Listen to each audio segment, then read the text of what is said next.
colonel Moussa Koulibaly, directeur du cours d'état-major.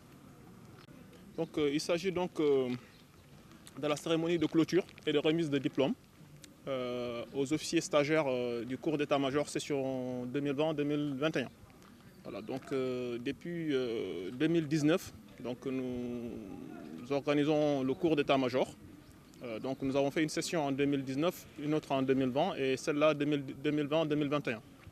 Donc l'école d'état-major, puisque c'est de ça qu'il s'agit, c'est le premier niveau de l'enseignement militaire supérieur, qui en compte trois pour certains pays, mais deux de manière générale. Donc le premier niveau de l'enseignement militaire supérieur, donc c'est l'école où on apprend à travailler en état-major. Parce que les états-majors, c'est là où les officiers élaborent les décisions. Donc il s'agit donc d'apprendre à ordonner sa pensée. C'est l'école de la méthode. Pour cette raison, c'est l'école de la méthode. Donc ils apprennent à analyser des situations et ensuite à faire des synthèses, à tirer des conclusions et ensuite à proposer des solutions.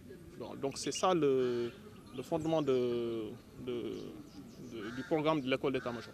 Ils étaient au nombre de combien? Voilà, donc pour cette session-là, nous avions 24 officiers issus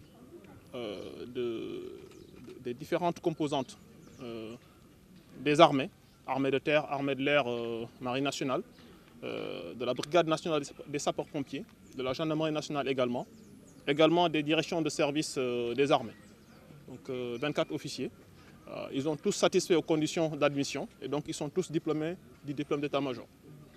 Nous n'avons pas éprouvé de difficultés particulières, mais nous avons dû prendre des dispositions, d'autant plus qu'il s'agit d'un stage où les gens sont amenés à travailler ensemble. Il y a beaucoup de travail en sous-groupe et donc nous avons fait de notre mieux possible pour faire respecter les mesures barrières, notamment le port du masque, parce que la distanciation physique, tant que faire se peut, elle a été faite, mais dans tous les cas, le port du masque a été donc en vigueur durant ce stage.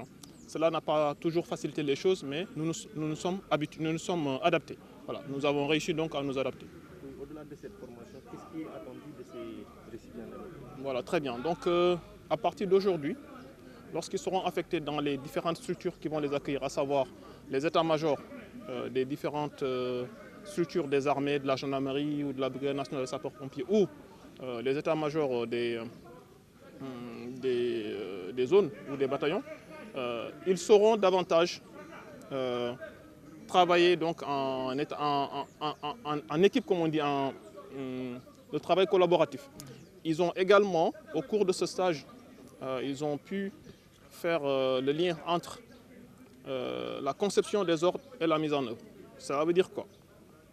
Ça veut dire qu'ils ont été initiés à ce que l'on appelle l'art opératif. C'est-à-dire ils apprennent d'abord, parce qu'il y a tout un processus en fait, depuis le moment où l'on reçoit les instructions de l'autorité politique jusqu'à la mise en œuvre des troupes sur le terrain, il y a tout un processus. Donc ils ont pu, au cours de ce stage, ils ont pu faire le lien, puisqu'ils se sont exercés, ils ont vu un petit peu comment le processus se déroule, comment les ordres sont élaborés, comment la mise en œuvre est faite sur le terrain. Et donc cela, pour cette raison-là, ce stage est essentiel. Il est essentiel dans la vie, dans la carrière d'un officier. Donc c'est vraiment un stage tout à fait important dans la carrière d'un officier. C'est que jusqu'à présent, jusque récemment, le Sénégal a envoyé ses officiers se former à l'étranger pour ce stage. Et donc, du fait d'un besoin de plus en plus croissant, du fait aussi qu'il n'est pas toujours sûr de compter uniquement sur la coopération, il a été donc envisagé, il a été décidé de mettre en place ce cours ici au Sénégal. Donc depuis 2019, Nous l'organisons de manière régulière et à partir de la prochaine ouverture, la prochaine session, elle va se dérouler, comme M. le ministre l'a indiqué, à ce qu'on appelle l'Institut de défense du Sénégal. Donc il y a une structure qui est mise en place qui va englober à la fois le cours d'état-major, l'école supérieure de guerre et un centre de doctrine.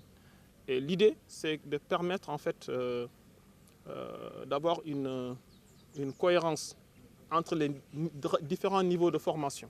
Une cohérence entre les différents niveaux de formation. Également, permettre d'avoir une cohérence aussi entre la conception et la mise en œuvre.